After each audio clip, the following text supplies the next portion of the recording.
You are listening to Art Destinations, a podcast where we host fortnightly conversations with artists and thinkers living and or working on islands to see how these unique places shape imaginations. This season is set in Sicily, following on from our Luchuita, Tasmania and Venice series. Hello, my name is Sarah Rhodes, an artist based in Luchuita, Tasmania. I co-produce Art Destinations Sicily with SARP Gallery Director Alfio Puglisi. Today, I'm in conversation with Hanna Burkart, who was born in Vienna, where she studied industrial design and site-specific art. In 2017, she gave up her permanent home to live and work in different places around the world. Her works are created while travelling, often in direct response to her surroundings.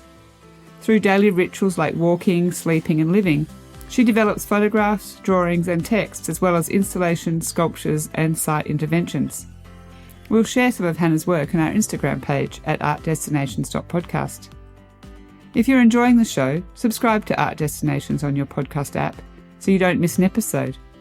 And leaving a review really helps support us. Welcome, Hanna. It's wonderful to have you on Art Destinations. Hi, Sarah. Nice to hear you. Nice to talk to you. We first connected through Alfio Puglisi after your residency and exhibition at SARP in Lingua Glossa earlier this year. What struck me was how inseparable your way of living is from your art practice.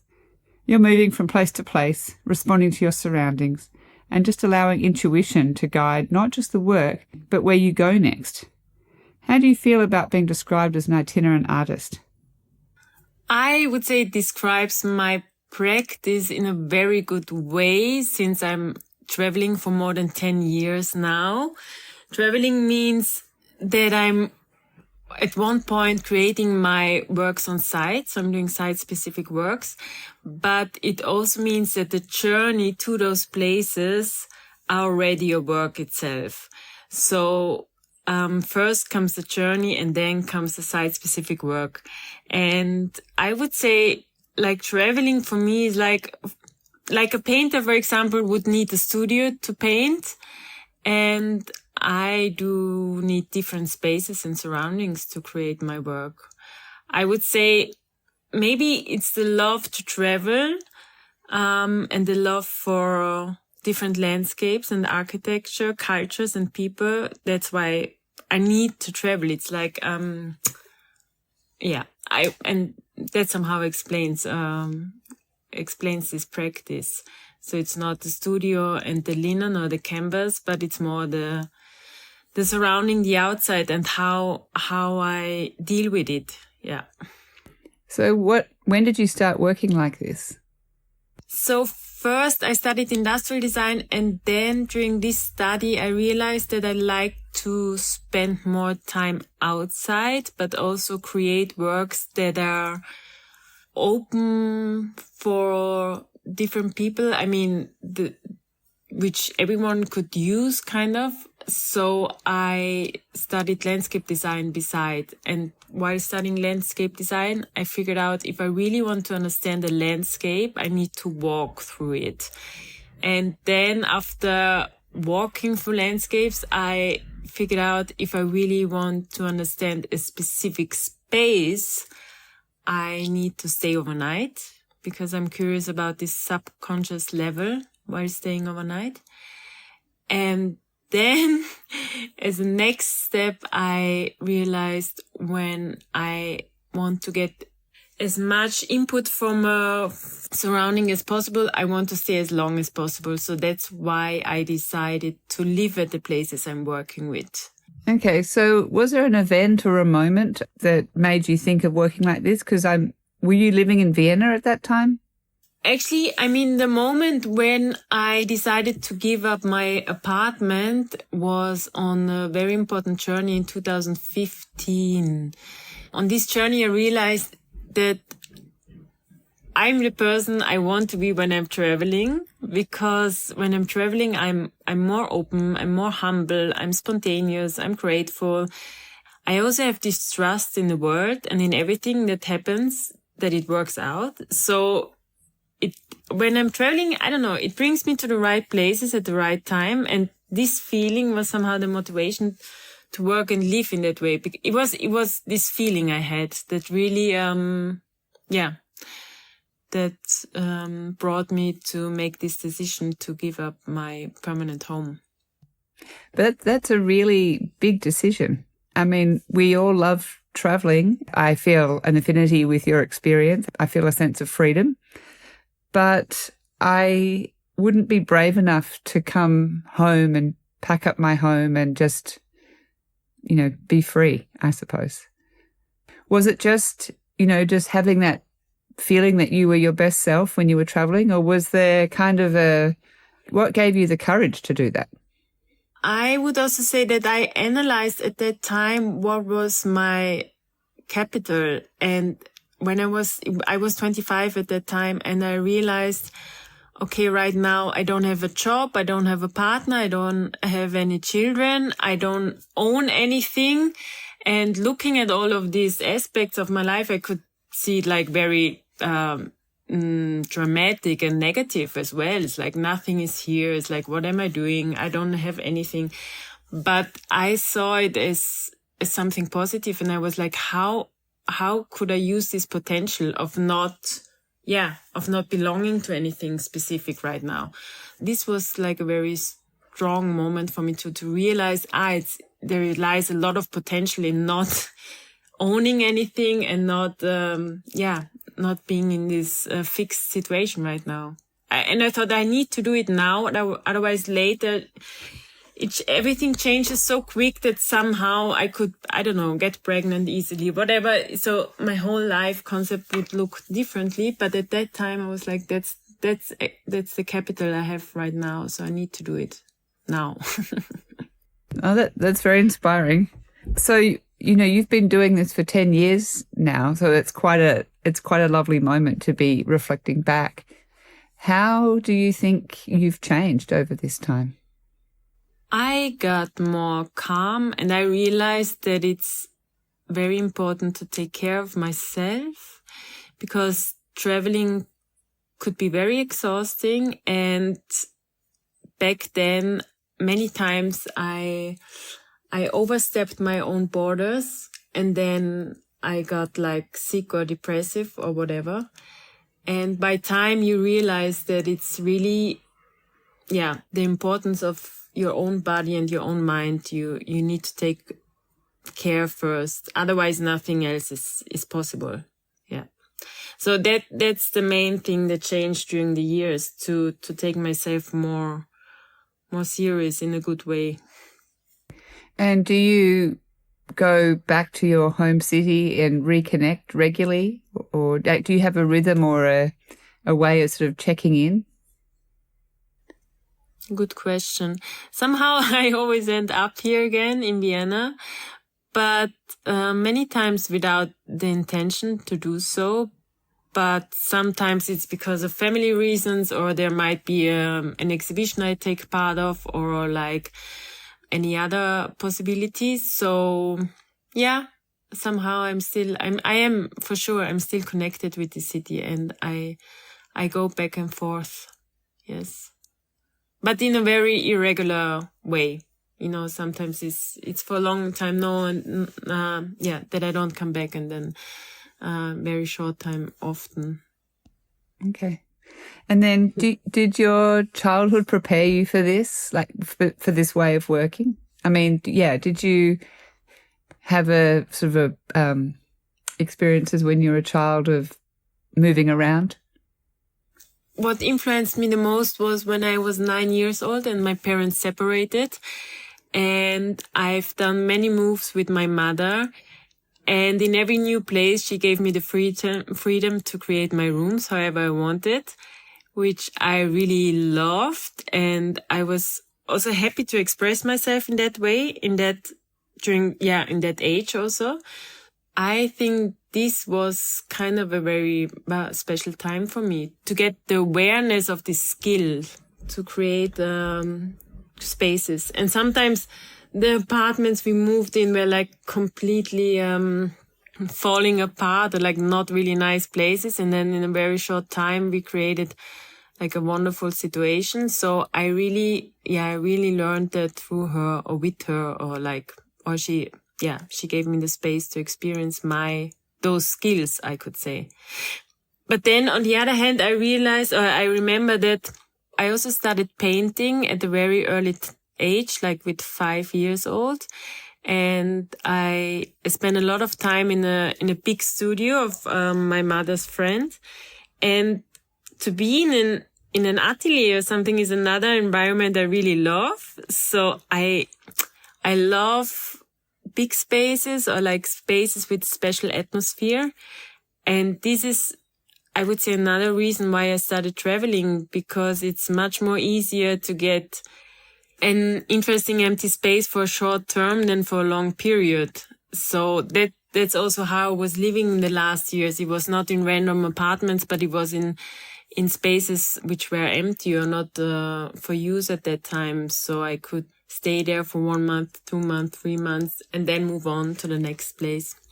Do you ever find abandoned or empty spaces? Like we call it squatting here, but do you ever find spaces in urban or rural places that no one is staying in and stay there for a while? Or is it more through formal residencies and through friends?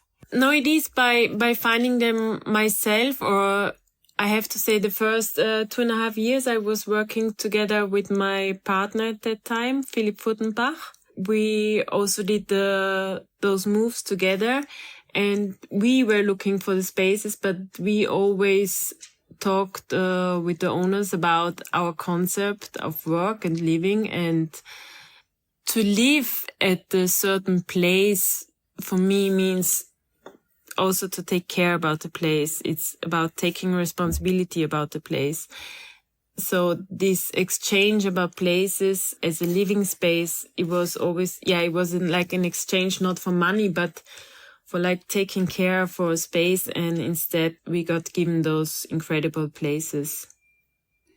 So Art Destinations is really interested in how artists are connecting with place as a way of deepening their understanding of that place. And in your practice, you're physically immersed in the place, through, as you said, through acts of walking, sleeping, living, moving, making, creating. So you touched on this earlier, but the different ways that you're immersing yourself. I'd just like to unpack those a little bit. And on your website, you have a few statements or, questions that I thought we could walk through. And one of the sentences that you say is, "What matters is not what we have, but what we are capable of when we have nothing." Can you elaborate on that? It's about this, what we are capable of when we have nothing. And nothing means like nothing materialistic in a way of belongings or objects. Just to focus on the idea of nothing, the concept of nothing, you say walking is a productive way of doing nothing because it's a reduction to the essential. Can you elaborate on that? For me, it means to be present, but not at a standstill.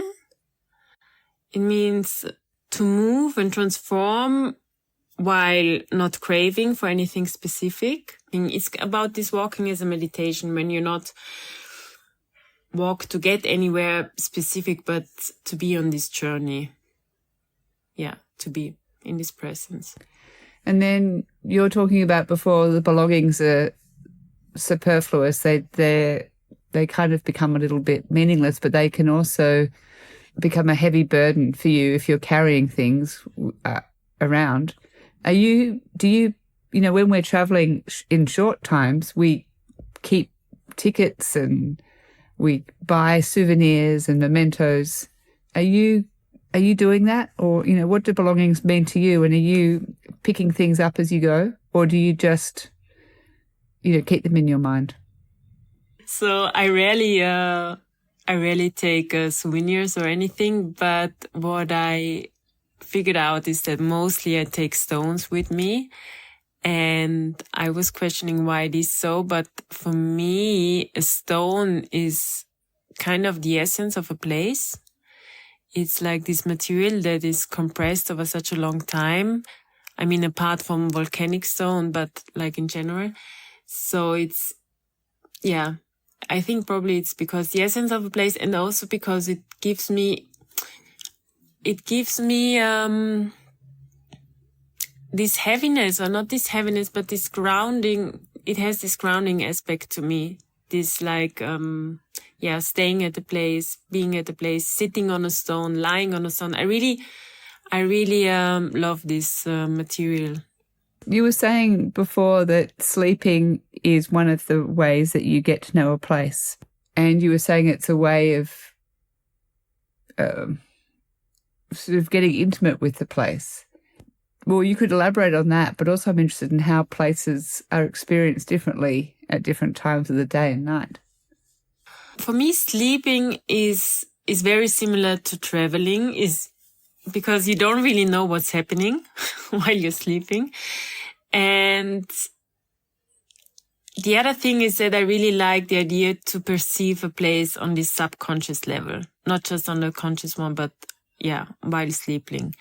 So as an artist, I know that environments have a strong impact on my outcomes. And to work site specific, as I told before, means for me to spend as much time possible on site that I could truly create an honest outcome that represents or questions the surroundings. So sleeping for me is also kind of a tool to get as close as possible with the space of interest. It's like if you like someone, you also want to spend the night together. So for me, it's similar. It's the same thing with a place. If I'm curious about a place or if I want to get closer to a place, I need to sleep there because, I'm curious about this other level. How do you feel when you spend the first night in a new place? Because I know for myself, sometimes it feels very strange. I mean, in general, I just sleep at places I feel good with and I feel comfortable with, and I need to feel safe on a certain point. So I would never choose a place where I don't feel comfortable. It's a lot about instincts and to be aware of those instincts and to be aware of the first feeling I have when I see a place. It's like, yes, that's where I want to sleep, or no, that's a no-go.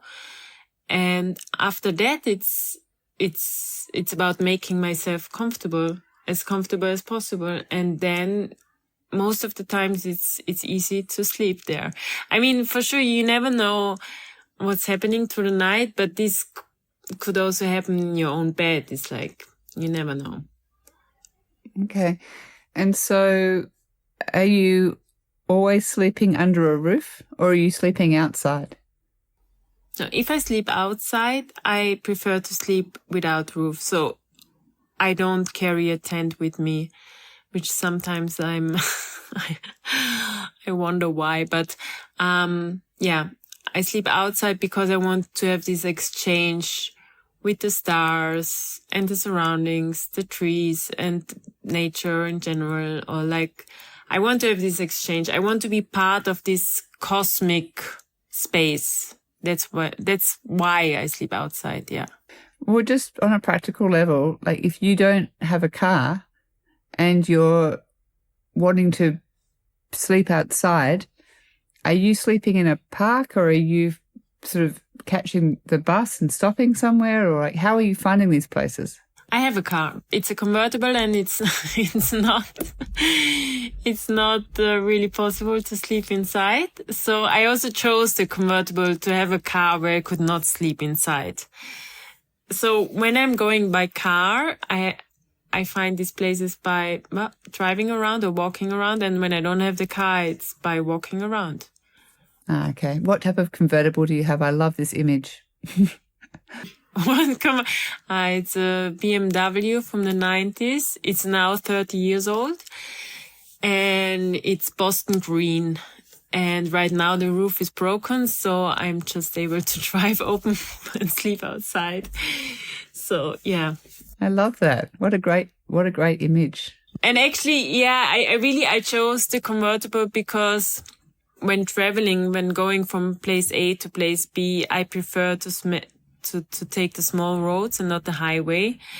And then if you drive open, it's completely different than driving in a closed car. Driving open, for me, it's important also to connect to the landscape. And without roof, it's kind of, it's possible when you go from A to B on the small roads that you you smell everything more and you see, and you could easily connect also with people if you don't go too fast. So it's kind of this, compromise. It's kind of compromise by not walking, but still not being completely, closed in this car, in this box. Yeah. Yeah. Still being a little part of the landscape. Or like I am a part of it, but yeah, able to communicate with it. Okay. I think that's really great. I didn't realize that you were driving, particularly in the convertible. I think that's a really great image, and also that you're so in the elements when you're driving as well.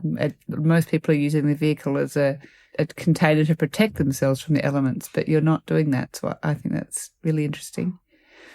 Now, while you're traveling through places, and the places themselves are really important for you to connect with and immerse yourself with, the places themselves aren't necessarily what the work's about. You're exploring ideas through these places. So what are some of the key themes that you're wanting to explore through your connection to a place? I think that the place itself is very important. It's like the center, and around it the work evolves. So it's about the place and its surroundings that are central to my works. And then very often my works are connected to rituals.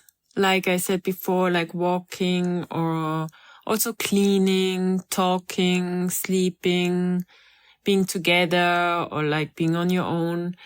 And the key themes, I couldn't say, they're like different, and they really evolve while being on site of this specific place. So it's the place itself plays an important role. It's like the main material.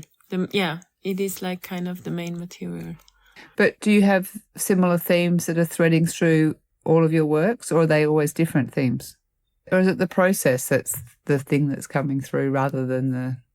I mean, in general, forms of habitation are very central in my work, and moving and traveling are very central to my work. And then also rituals, as I said before, are like, they're very important because they bring me closer to a place, but also to its inhabitants or people living there.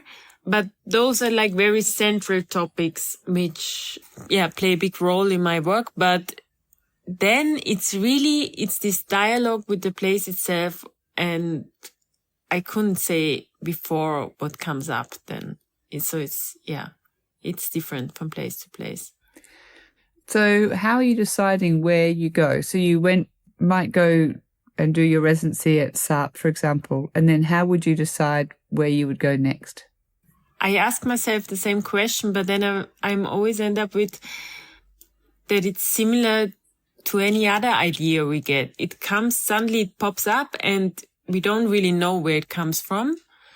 So for me, it's the same with places. It's like, probably they come through my interests or my connections and former experiences. But at the end, it's like this moment where it's like, Sicily. Yeah, I need to go to Sicily. Why? I really don't know. And then it's important for me to be aware of this interest in a landscape, a region, a city, a town, and try to follow this interest. And then one step comes to the other. It's not really my decision. It's like an idea that pops up. And so what themes emerged during your residency at SAP in Lingua Glossa? Yeah, it was a lot, actually, many topics, many themes that appear. First, I would say, because the residency is connected to the Hotel Palazzo Previtera. So the first topic for me was about hospitality and feeling home at a new place. So I was dealing with this theme and what it means for me and how I could make myself comfortable at this place. And then the second theme was about cleaning, the ritual of cleaning, with the awareness, like cleaning as a ritual, like doing it in a very aware state of mind.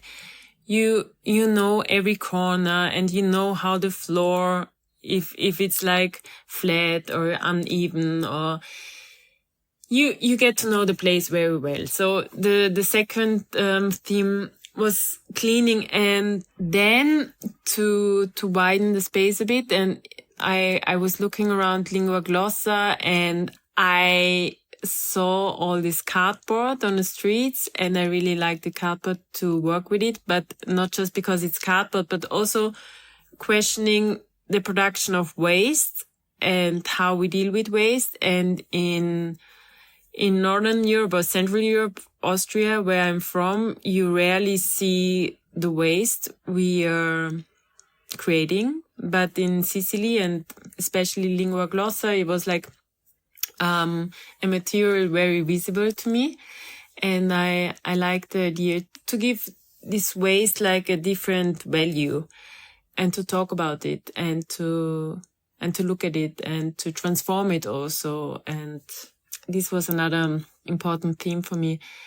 And another thing was the strong emergence of people who make natural wine, and the associated rituals of being together. There is this association in Lingua Glossa, the bar Pinot Azzurro. And so, yeah, a lot of people met there, and I just found it super beautiful to have this ritual with, those rituals created around wine. So I also worked with the rituals and being together. I also grasped this for the exhibition. What was your connection with Etna while you were staying at Lingua Glossa? Did you work on Mount Etna, or did you interact with the mountain in any way? So it erupted 3 times while I was in Sicily, and these eruptions I find very interesting because it's bringing things to the surface. And usually we are not confronted with that, right? But there it's really, you feel this power and this energy, and it's bringing like deep things up to the surface. Well, what I was doing there is like to look what is coming up, but this concerns my inside. It's not like looking at the lava is one point, but at the same time, many things from my inside came up. And so we get confronted with eruptions. And I think it's really important to look at what comes up, and to use this potential, and to see the potential, and to create something new out of it. And on one hand, it's like very destructive, but if you take the challenge of it, it's like very creative. So my work down there, and also my personal work, was very not inspired, but very influenced by Etna. It's just, I think you have to be kind of strong to deal with this energy. And I was very fascinated how many strong people I met around this region. This was something I found very interesting, that like many people I got to know had very strong characters. So to settle down around this volcano takes a lot of courage, I would say. Okay, and you had a beautiful cave work with an image of a cave on Mount Etna printed on silk, I think it was. This photography I did the first time I went to Sicily, but it's not from Mount Etna. It's from Villaggio Bizantino, close to Enna. There is like this old Byzantine village which still exists and is in incredible shape. And I was just so astonished about architecture from such a long time ago, and how it still gives us everything we kind of need to have a good living. So I took this image and printed on fabric, also fabric as a contrast to stone, which I found very important to have this soft and hard, or soft and strong, these opposites. So yeah, it's one image I showed in the exhibition, apart from another cave, which is a necropole from Pantalica. And yeah, I didn't mention yet, but my work is a lot about different forms of habitation, and everything I showed in the exhibition is connected to research I do about Sicily, but then also went on in Sardinia and Corsica, which is about caves, and caves as our primal forms of habitation and shelter, but also places for rituals. I've been actually doing work with caves myself, and I came across a TED talk by Holly Moyes, who was talking about how the Mayan culture used caves for their rituals in South America. It sounds like it would be worth investigating. She's written a book as well. Okay, great. Yeah, I'm happy for any suggestions, because I started it as research, and I didn't spend a lot of time with doing physical research, not theoretical research. But the cave really, for me, combines all my interests in my work. So like the shelter, the aspect of the shelter, the question of habitation and how we live, and architecture also. But then also it was like the first space where we found art itself, drawings, and then the aspect of doing rituals in a cave. So it's kind of materialization of a space that combines different, very important aspects of living for me. And it's also, landscape architecture in its most perfect form, really. Exactly, yeah. What were your observations and experiences about when you were traveling through Sicily? And do you have any particular highlights or stories that you can share with us?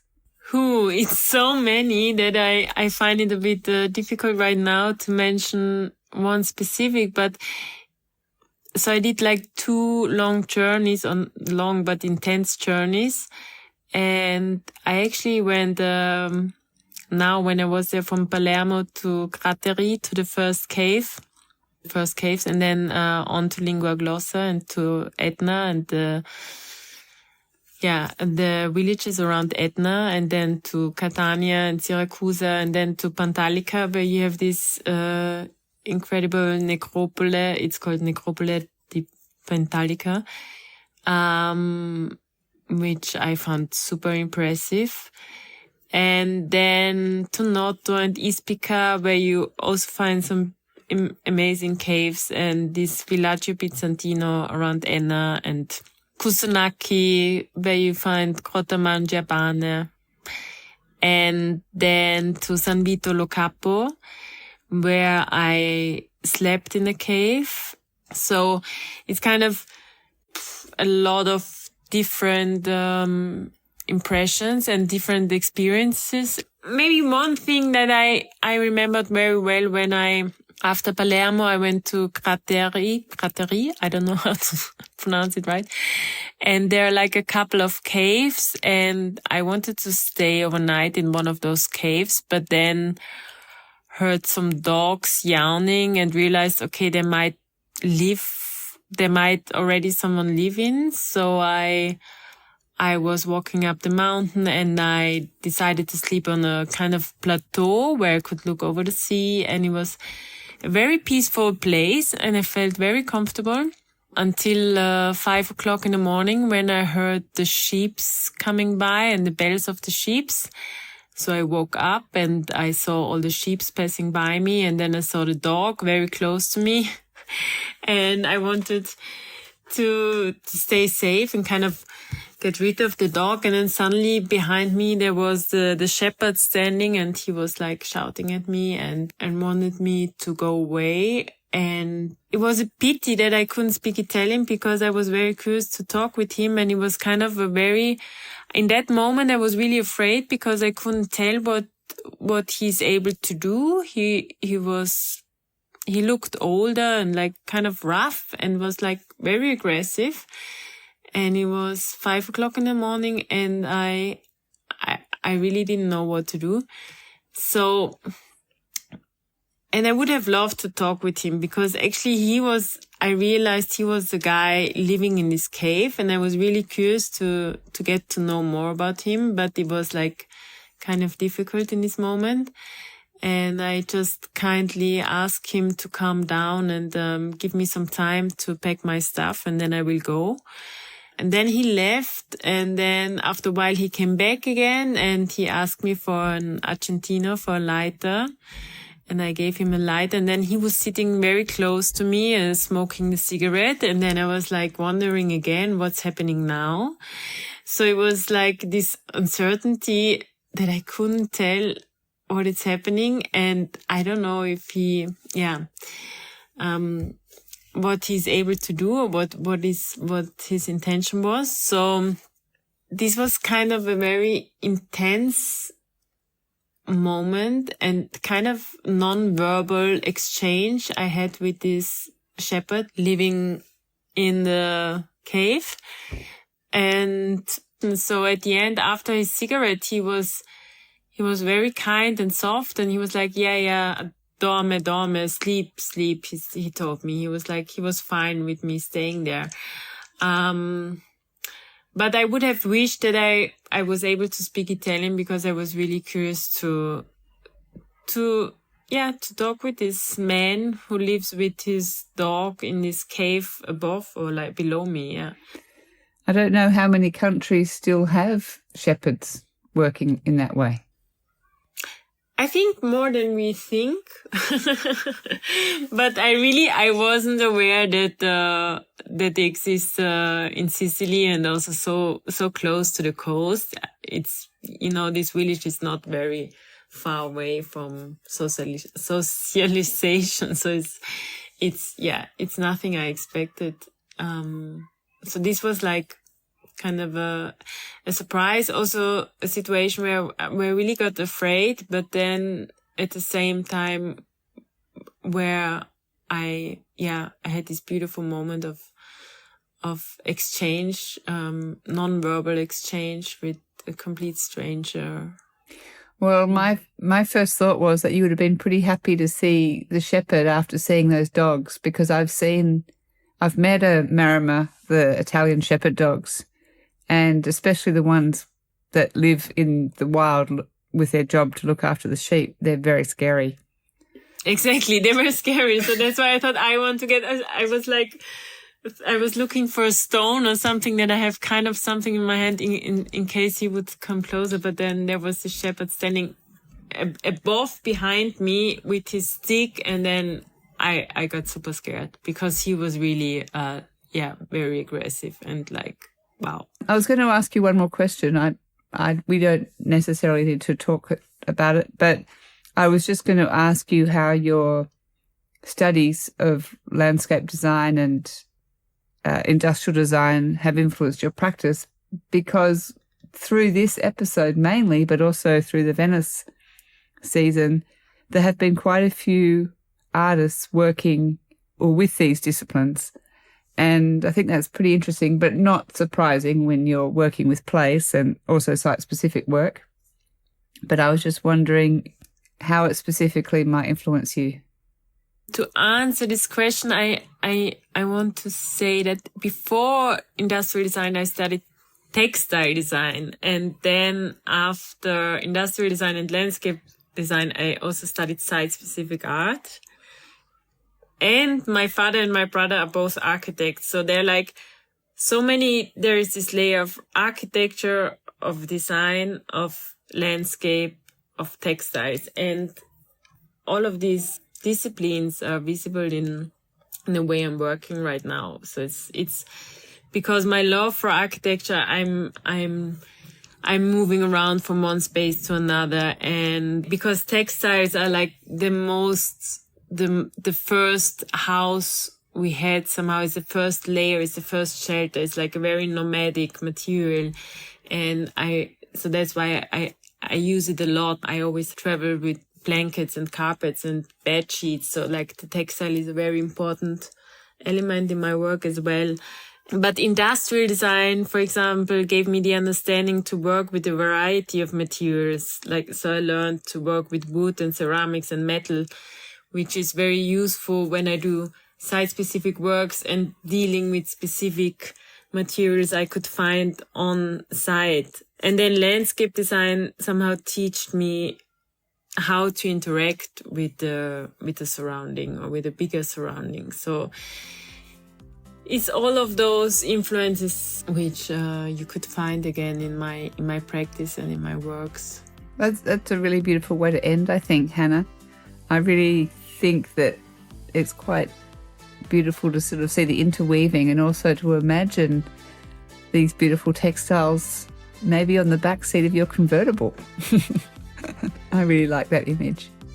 Thank you very much for coming along and being part of Art Destinations. I really appreciate it. Thank you, Sarah, for doing the interview with me. Thank you very much. Thank you for listening to this conversation with Hanna Burkart. Be reminded about the next episode of Art Destinations Sicily by subscribing to our fortnightly newsletter on our website artdestinations.org. I'm your host, Sarah Rhodes. Ciao for now.